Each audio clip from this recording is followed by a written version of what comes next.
If you're a business owner, you know that building a business is all about taking risk. How you put your belief in yourself, invest your money, give your time to create something that you truly believe is going to grow and succeed.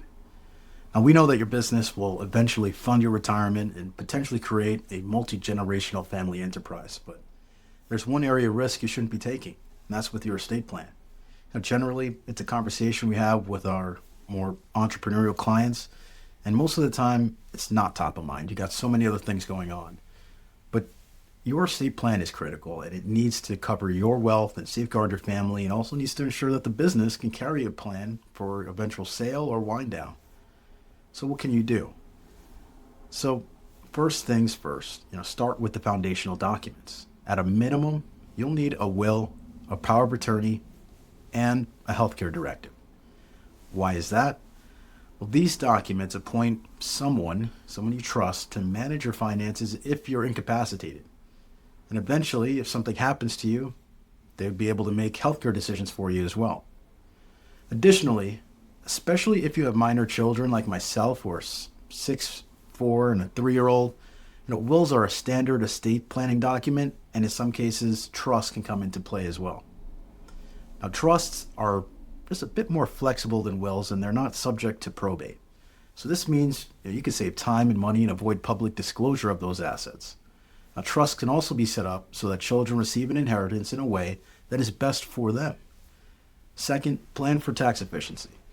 So estate planning is meant to be very long-term and forward-looking, and it's impossible to predict what future tax laws may be, and with all the political climate that could be happening at the state and federal level, you just really have no idea. So it's a good idea to build tax efficiency into your plan at every stage. That may mean creating multiple trusts, managing a business 401k plan or cash balance plan, and planning how heirs will pay taxes on inherited property. So with inheriting a business, paying the taxes due at the time would be a huge problem if there's not cash on hand ready to go. Third, planning for a family succession is important. If you intend for your children to inherit the business, it's best to have a succession document in place now, not tomorrow. So if you have more than one children, this is especially important because you need to create a mechanism for dividing ownership while preserving the decision-making powers of whoever will be the chief executive at the time. Finally, create a buy-sell agreement. If you have multiple partners and want to avoid disruption, it's best to set up a buy-sell agreement and get that in place.